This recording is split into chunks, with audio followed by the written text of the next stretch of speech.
Greetings, all you Dungeons & Dragons 5e fans out there. I'm David, the Digital Dungeon Master, and welcome to my Dungeons & Dragons 5th Edition product review in both physical and digital form for the new Tomb of Annihilation campaign module.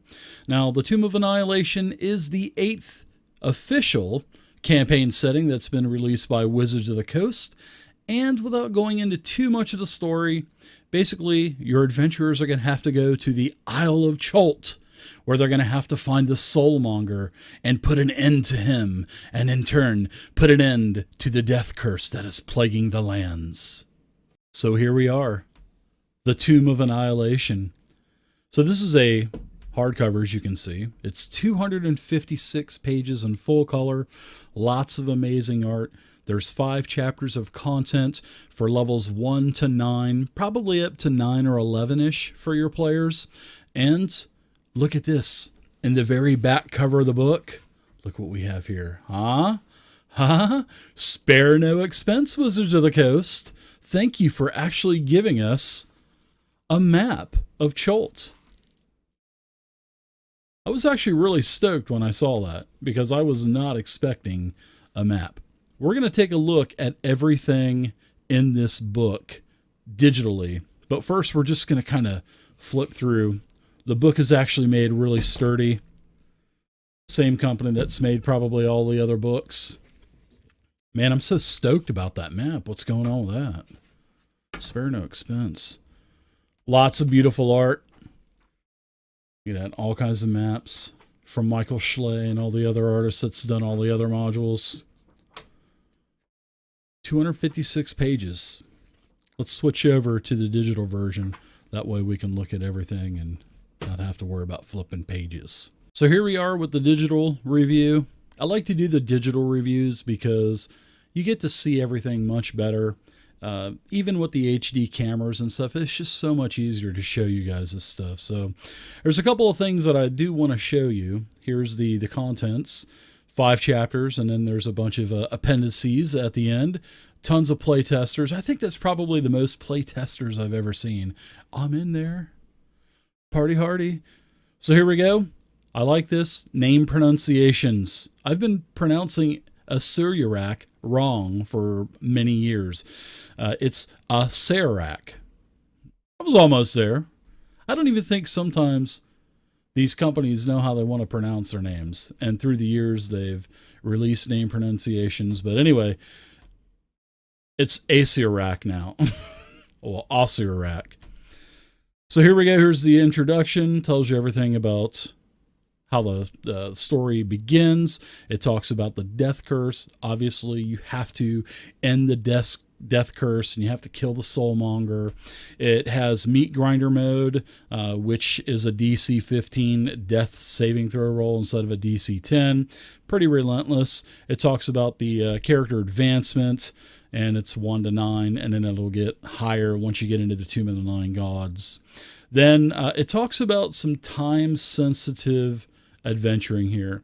And I'm kind of mixed on time-sensitive adventuring, because when you rush your players and you put them on the clock, the players will probably bypass a lot of shit that's in the module or story content that you actually want them to take a look at, explore. But this time-sensitive content, it could hamper that. So beware out there, Dungeon Masters. Beware of that time-sensitive content. And actually, the entire campaign setting is all time sensitive. So as you can see, lots of art all throughout this.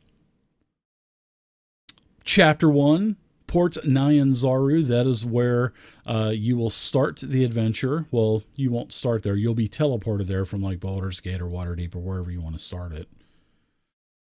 There's a ton of side quests in this first chapter. I really recommend you taking a look at these and giving these to your players.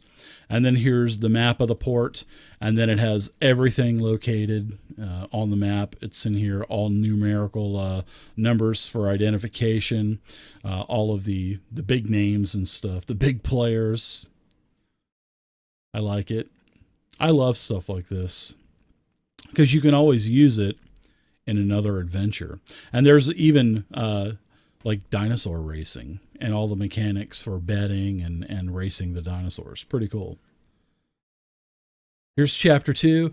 Now, chapter 2 has a very open, like, exploration, or I guess you could say a lot of people call it sandboxy feel to it. And I like this. I took a look at it, and Storm King's Thunder and also Out of the Abyss, their chapter 2s were the same as this.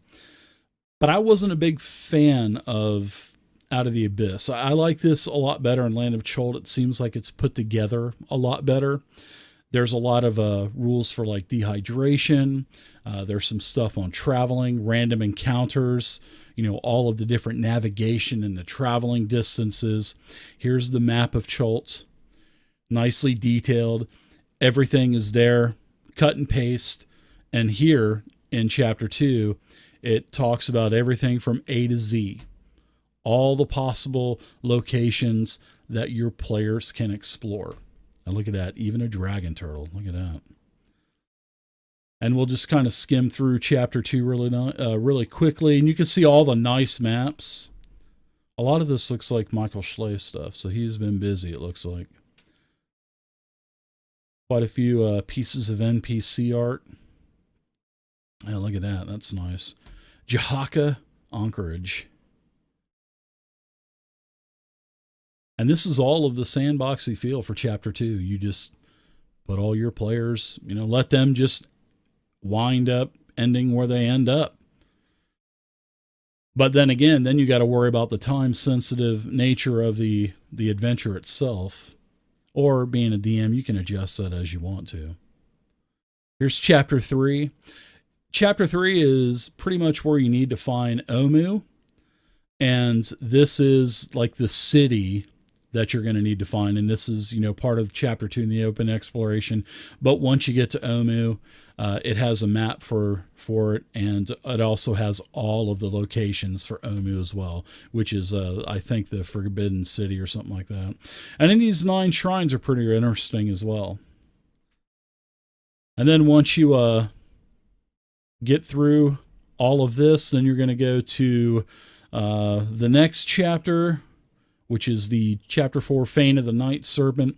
And this is where you're going to fight a bunch of Yuan-Ti. Look at that Yuan-Ti there with a flaming sword. That shit's badass. And there's the Fane of the Night Serpent. Definitely looks like a lot of the other maps that have been in 5e, but hey, that's what it's all about, right?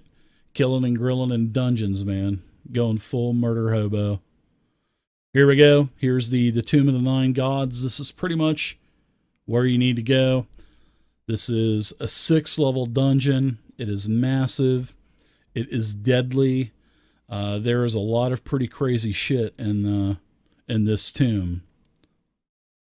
And then each level has its own map, which is really nice. And I like it how instead of jamming every single level on one piece of art, I like how each level is on its own entity, its own individual map. That's really nice.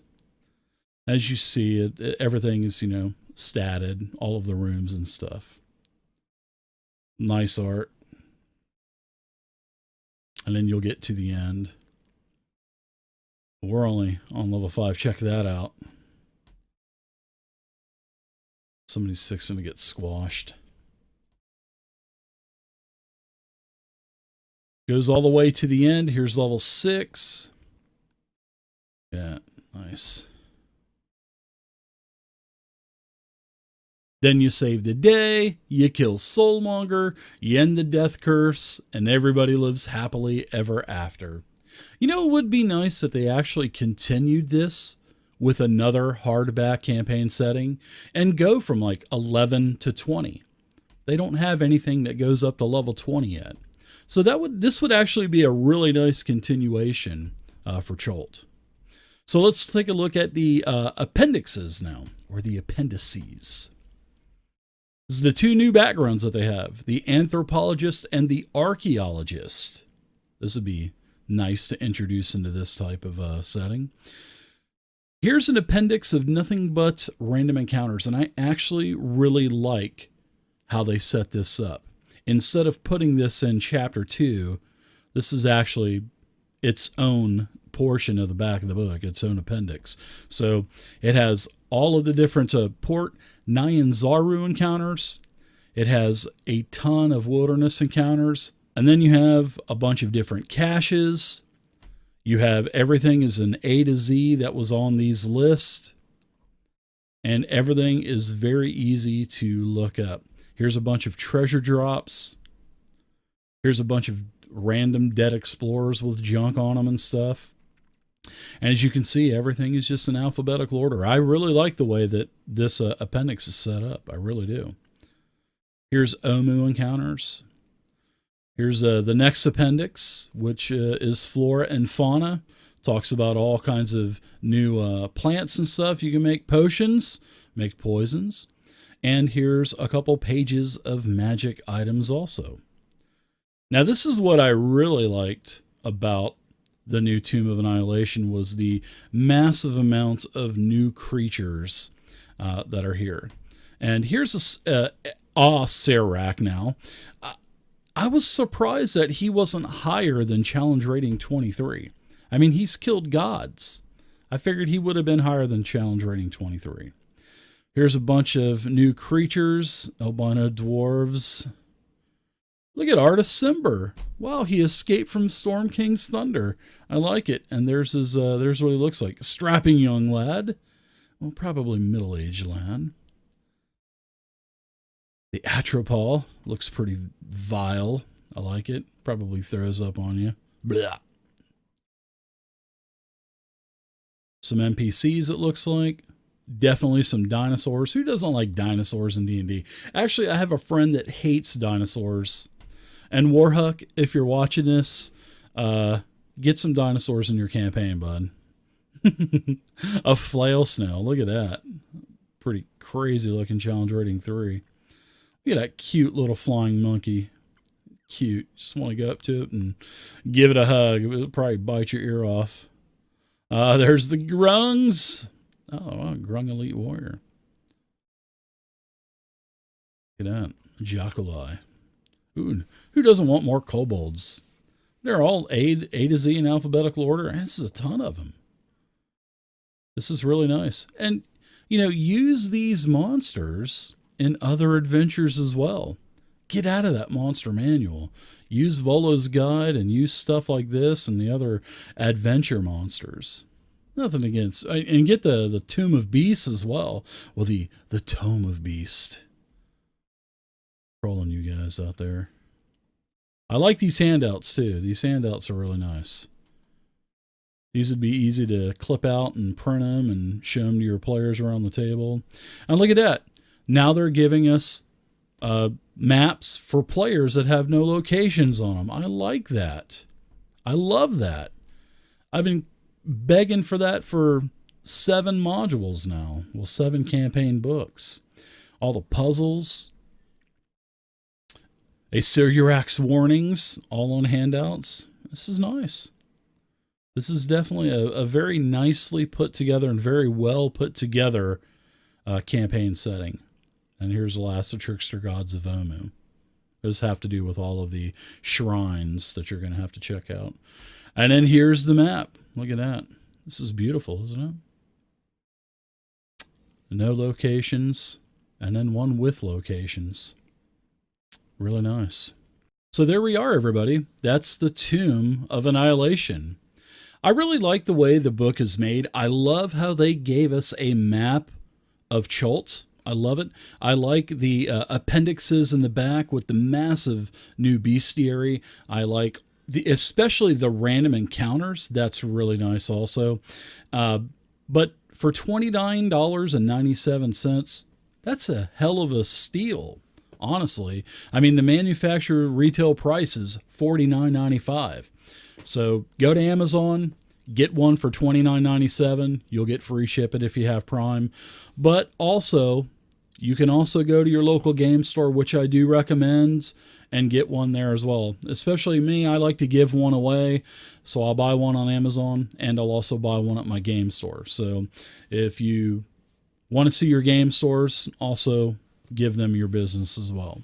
So I hope you guys enjoyed the video. Please, everybody, if you enjoyed this video, please give me a thumbs up. I would definitely appreciate it.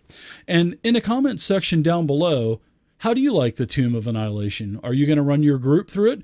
Are you going to go into meat grinder mode? I want to know what you guys have to say about this. I'm really liking it, and I'm really looking forward to putting a couple groups of players through this.